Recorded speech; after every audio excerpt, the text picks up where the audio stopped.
semuanya, balik lagi bareng Mihu di sini. Oh ya, kali ini Mihu akan bawain alur cerita Donghua yang berjudul Battle Through the Heaven versi kedua ya. Mihu ingatin sekali lagi kalau ini full spoiler sesuai novel. Tanpa lama-lama lagi, yuk langsung aja kita masuk ke alur ceritanya. Kau akan pergi begitu cepat, ucap Yueru sedikit terkejut. Tapi suasana hatinya tidak lebih baik ketika dia mendengar Xiaoyan mengatakan ini. Ya, aku juga telah lulus penilaian. Tidak ada cara untuk memperbaiki pil obat dalam waktu singkat tanpa inti ajaib dalam bahan obat. Selain itu, kau juga mengatakan bahwa waktu ayahmu hampir habis. Jadi lebih baik untuk pergi sekarang, ucap Xiaoyan. Pemimpin, terima kasih. Kami pergi dulu, ucap Yueru. Jelas dia sedikit senang karena Xiaoyan menyetujui permintaannya. Jadi dia mengucapkan selamat tinggal kepada pemimpin Baizu dan membawa Xiaoyan dan yang lainnya keluar dari asosiasi. Baiklah, perhatikan keselamatan kalian di sepanjang jalan. Qingcheng bukan waktu yang damai. Aku harap ayahmu cepat sembuh, ucap pemimpin Baizu dengan prihatin. Baik pemimpin, setelah Yueru menjawab, dia membawa Xiaoyan dan yang lainnya dan menghilang dari pandangan Baizu. Ada 3 kekuatan utama di Qingcheng. Asosiasi alkemis selalu menjaga hubungan yang netral. Hubungan antara dua lainnya juga harmonis, dan mereka berkembang bersama di Qingcheng. Tetapi telah terjadi sedikit pertikaian di tahun-tahun ini. Pada saat ini mereka bertiga berjalan di pusat kota. Terlihat King Yuan berjalan di jalan sambil melihat ke kiri dan ke kanan. Dia seperti bayi yang penasaran. Ketika berjalan, tiba-tiba Xiaoyan berteriak, "Hati-hati!" Xiaoyan buru-buru melangkah maju dan meraih Yueru yang hendak menabrak orang lain. "Hei, apakah kau buta? Beraninya kau memukul kami!" ucap beberapa orang di belakang pria berbaju hitam berkata dengan kejam. "Kakak, kedua gadis ini sangat cantik. Mengapa mereka tidak ikut bersama kami?" Setelah mengejek beberapa kata, dia menyadari bahwa Yueru dan King Yuan di depan mereka agak cantik. Mereka tidak bisa membantu tetapi memikirkan sesuatu yang salah. Satu hal lagi lebih buruk daripada satu hal yang kurang. Tugas yang paling mendesak sekarang adalah kembali dulu, ini tidak baik. Lagi pula, kami telah melakukan begitu banyak hal dan tidak ada kekurangan waktu ini. Mata pria di belakang pria berbaju hitam menatap Yueru dan King Yuan dengan mata berapi-api. Seolah-olah mereka telah memikirkan sesuatu, dan wajah mereka sangat menyedihkan. "Baiklah, kalau begitu, ayo bertarung dengan cepat," ucap pria berbaju hitam itu juga tidak berdaya. Dan kemudian benda seperti gulungan langsung hancur, dan ruang yang terisolasi dari dunia datang dengan tenang. Pada saat ini kedua pengikut itu masing-masing menyerang Yueru dan King Yuan, dan genggaman mereka tampaknya ditekan oleh udara sekecil apapun, mencoba menjatuhkannya dalam satu gerakan. Kaisar Dao bintang 1, ucap Xiaoyan tidak bisa menahan diri untuk tidak bergumam pada dirinya sendiri melihat kekuatan keduanya. Seketika Xiaoyi langsung muncul dari tubuh Xiaoyan dan menyerang pria yang menyerang King Yuan dan Yueru. Suhu yang mengerikan benar-benar membakar kedua pria itu menjadi ketiadaan. Api ini sangat mengerikan. Hahaha, api ini benar-benar aneh. Aku pikir itu bukan hal yang biasa. Jadi aku akan menerimanya begitu saja. Pria berbaju hitam pada awalnya tidak memperhatikan Xiaoyan. Mengikuti kedua wanita itu, mereka biasanya pengikut dan mereka tidak bisa terlalu kuat jadi mereka tidak memperhatikannya. Tetapi sekarang Xiaoyan memanggil peri api yang kuat ini. Meskipun pria berbaju hitam tidak mengenali bahwa itu adalah peri api, keajaiban surga dan bumi semacam ini sulit didapatkan. Dan semua orang ingin mendapatkannya. Karena Liangzi telah ditempa, maka jangan harap kau bisa pergi, ucap pria berbaju hitam perlahan melepas jubahnya memperlihatkan penampilan aslinya. Itu memancarkan aura yang jahat.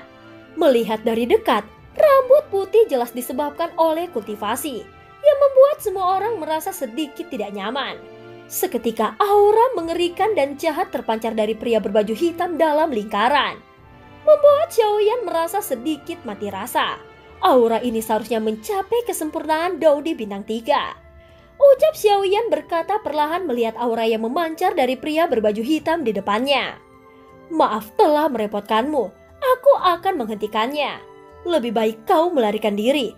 Kau masih memiliki roh api di tubuhmu, dan kau adalah orang yang paling penting untuk menyelamatkan ayahku. Aku akan melindungimu bahkan jika aku mati. Ucap Yueru mengerutkan kening dan berkata dengan serius kepada Xiaoyan. Jangan khawatir, karena aku berjanji padamu, aku tidak akan mengingkari janjiku. Selain itu, aku tidak punya kebiasaan bersembunyi di belakang seorang wanita. Ucap Xiaoyan menatap Yueru yang keras kepala dan menghiburnya. Setelah kau berbicara, kau bisa mati. Jangan khawatir, setelah kau mati, aku akan memotongmu dengan 1000 pedang dan mengeluarkan peri api. Aku juga akan mencintai 2 sahabat wanita ini di sisimu. Hahaha, ucap pria berbaju hitam itu tertawa. Di ruang tertutup kecil pria berbaju hitam, kecuali jika itu adalah Daudi bintang 4, tidak mungkin untuk menembus ruangan ini. Dan bertarung di ruang ini memiliki beberapa peningkatan pada pria berbaju hitam itu sendiri. Dan itu juga merupakan kekuatan besar untuk Xiaoyan. Pada saat ini mayat itu berubah menjadi tulang tangan. Dan pria berbaju hitam itu melancarkan serangan ke Xiaoyan. Seketika sebuah telapak tangan menyerang Xiaoyan dengan kecepatan ekstrim. Dan telapak tangan itu memancarkan kekuatan jahat yang tidak tertandingi. Seolah-olah ada beberapa hantu telapak tangan besar yang menjulang ke telapak tangan. Telapak keberuntungan surga besar. Keterampilan bertarung tingkat surga yang menakutkan langsung ditampilkan dari tangan Xiaoyan. Dengan telapak tangan mereka saling berhadapan, maka aura yang dipancarkan sangat kuat. Seketika riak energi kekerasan datang dari putaran ke putaran. Meskipun telapak tangan Xiaoyan barusan tampak biasa, namun orang-orang dengan kebijaksanaan telah melihat bahwa Xiaoyan yang dibantu oleh api yang berbeda jelas berada di atas angin, sedangkan pria hitam itu jatuh melawan arah angin. Yueru selalu berpikir bahwa Xiaoyan hanyalah seorang alkemis yang sangat terampil. Dan dia tidak cukup untuk pertempuran yang sebenarnya. Karena banyak alkemis membutuhkan perlindungan dalam pertempuran yang sebenarnya. Tetapi dari pertempuran antara Xiaoyan dan pria berbaju hitam tadi, Yueru menemukan dirinya salah. Xiaoyan tampaknya tidak hanya membuat prestasi besar dalam pemurnian obat, tetapi juga tidak kehilangan dirinya dalam pertempuran yang sebenarnya. Saudara Xiaoyan, pria berbaju hitam ini adalah pembunuh yang menyerang keluargamu. Ucap King Yuan samar-samar ingat bahwa orang yang menyerang keluargamu malam itu juga dengan aura jahat ini. Dan meskipun hari sudah sangat larut, King Yuan mengingat semua wajah si pembunuh. Jadi dia bisa mengenalinya. Ternyata kau adalah pembunuh keluargamu. Sangat disayangkan, karena kau juga menginginkan nyala apiku. Mari kita lihat apakah kau memiliki kemampuan. Kalau begitu jangan pergi dan tinggallah untuk orang-orang dari keluargamu dan minta maaf. Kalau begitu jangan pergi dan tinggallah untuk orang-orang dari keluargamu dan meminta maaf. Ucap Xiaoyan mendengar kata-kata King Yuan dan mendekati pria berbaju hitam itu. Awalnya dia mengatakan bahwa ketika urusan Yueru selesai, dia akan pergi mencari pembunuh keluargamu untuk membalaskan dendam King Yuan. Dan kemudian dia akan memenuhi keinginannya. Dia tidak pernah berpikir bahwa musuh itu sekarang ada di depannya. Kenapa nafas ini terasa sedikit aneh? Sepertinya itu aura klan iblis jahat. Ucap Raja Naga Emas. Dia adalah klan iblis.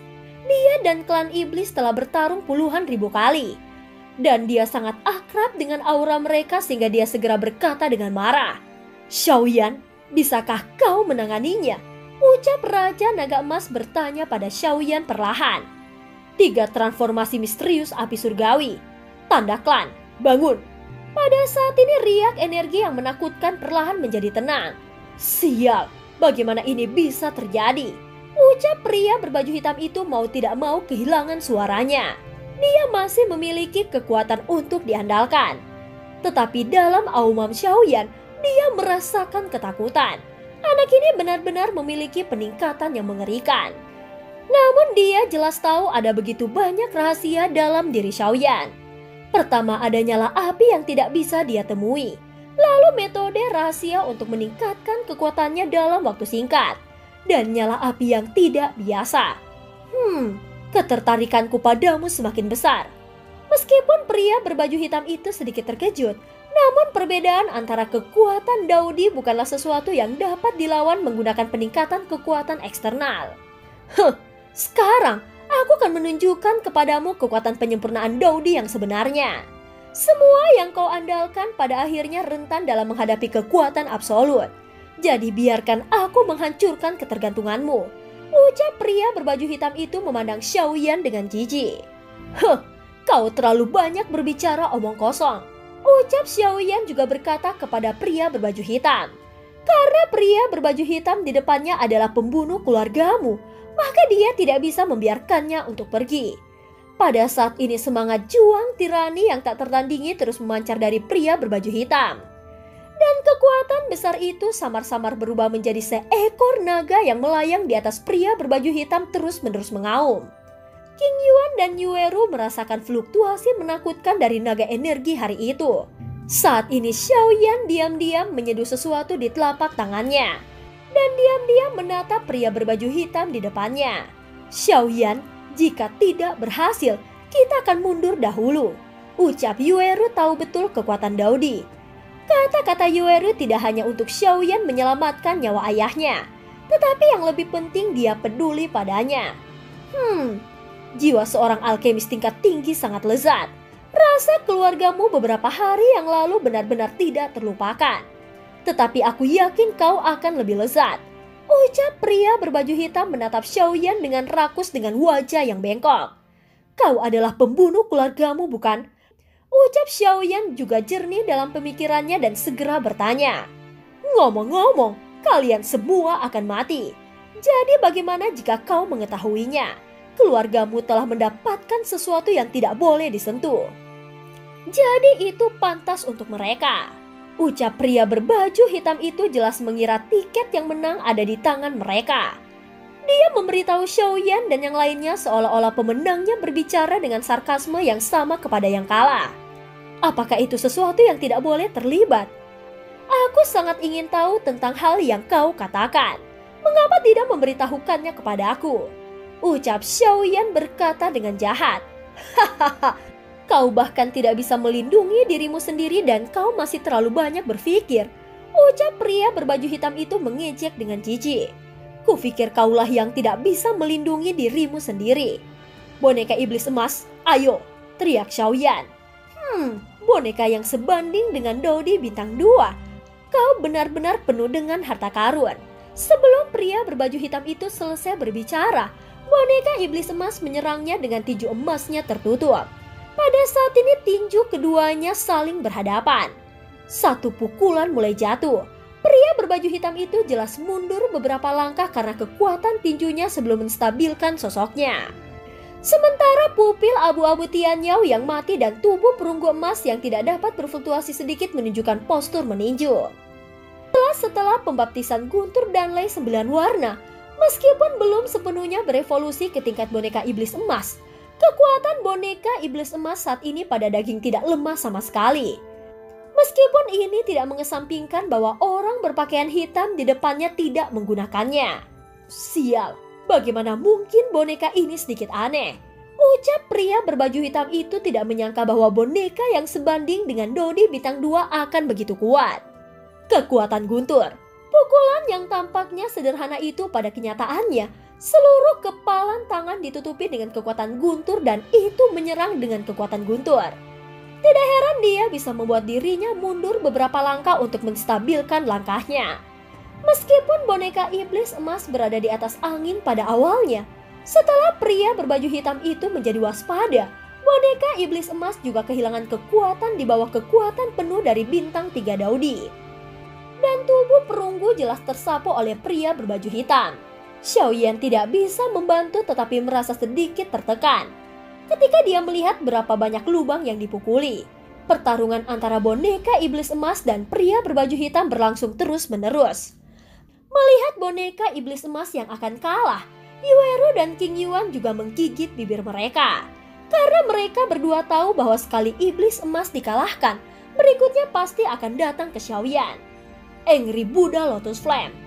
Ucap Xiaoyan akhirnya menyelesaikan perpaduan teratai api Angry Buddha Lotus Flame. Pada saat ini biji teratai halus yang tergantung di telapak tangan Xiaoyan memancarkan kekuatan yang mengerikan. Tepat ketika pria berbaju hitam itu merasa puas, Xiaoyan menyelesaikan fusi Angry Buddha Lotus Flame, tetapi dia tidak terburu-buru untuk mengambil tindakan. Karena Xiaoyan juga tahu bahwa pria kuat seperti pria berbaju hitam akan merasakan kekuatan kehancuran di hadapannya. Itu segera memberikan serangan jiwa dan pergi. Setelah serangan jiwa berhasil, menyebabkan pria berbaju hitam jatuh ke dalam stagnasi sementara. Itulah waktu terbaik untuk menyerang dengan biji teratai api yang berbeda. Selain itu, Xiaoyan percaya bahwa hanya dengan begitu pemenang akan ditentukan dengan satu pukulan. Pada saat ini Angry Buddha Lotus Flame datang dengan tenang ketika pria berbaju hitam itu bangga berurusan dengan boneka iblis emas. Seketika pria itu memuntahkan seteguk darah, tetapi dia tidak mandek. Sial. Apakah kau gagal? Ucap gumaman Xiaoyan sambil menatap pria berbaju hitam itu. Hahaha, sial. Ini adalah kekuatan jiwa yang sangat kuat. Untungnya, aku menyiapkan tangan ketika berhadapan dengan para alkemis, hanya untuk mencegah jiwamu menyerang. Satu-satunya cincin di jari pria berbaju hitam itu mulai rusak. Jelas sebagian besar serangan jiwa Xiaoyan dilawan oleh kekuatan di dalam cincin untuk menahan serangan jiwa. Jadi itu tidak menyebabkan banyak kerusakan pada pria berbaju hitam itu. Apakah kau tidak berdaya? Kalau begitu selamat datang kepada kematian. Ucap pria berbaju hitam itu meraung dengan keras. Jianlong yang bercokol di atas kepalanya juga mengeras pada saat ini dan meraung ke arah Xiaoyan. Jianlong meraung ke arah Xiaoyan dari atas kepalanya dan udara penuh dengan suara angin pecah. Kekuatan Jianlong ini tidak bisa membantu, tetapi membuat Xiaoyan merasa mati rasa di kulit kepalanya. Melihat ini, Xiaoyan juga membalik teratai Angry Buddha Lotus Flame di tangannya. Angkat perlahan temui naga itu dan pergi. Sial, untuk beberapa alasan, pria berbaju hitam itu tiba-tiba berteriak. Xiaoyan tahu betul bahwa ini jelas merupakan gejala serangan jiwa. Ternyata pada saat kritis ini, King Yuan bekerja keras untuk merangsang dendamnya sendiri. Dan cahaya putih memancar dari King Yuan untuk menyerang pria berbaju hitam. Serangan jiwa yang baru saja diluncurkan King Yuan bahkan lebih kuat dari Angry Buddha Lotus Flame milik Xiaoyan. Rahasia apa yang dimiliki King Yuan ini? Meskipun Xiaoyan bingung saat ini, kritis belum teratasi dan dia tidak bisa melepaskan kesempatan singkat ini. Dia mengangkat teratai api Angry Buddha Lotus Flame di tangannya dan melemparkannya ke tempat pria hitam yang stagnan. Karena pria berbaju hitam itu diserang oleh jiwanya dan jatuh ke dalam stagnasi sementara, naga menakutkan yang baru saja dia padatkan juga menghilang dalam sekejap. Pada saat yang sama, Angry Buddha Lotus Flame langsung menyerang tempat pria berpakaian hitam itu berada. Kekuatan penghancur yang mengerikan menghancurkan bagian kecil langit ini. Semua pengikutnya menguap. Dan Xiaoyi memancarkan perisai pelindung besar untuk melindungi Yueru dan King Yuan. Xiaoyan juga terengah-engah melihat ke tempat di tengah ledakan, bergumam pada dirinya sendiri. Aku harap kau tidak mati. Kau harus membiarkan King Yuan membunuh musuh. Dan cerita pun berakhir. Terima kasih udah dengerin Mihu dari awal sampai akhir ya. Sampai jumpa.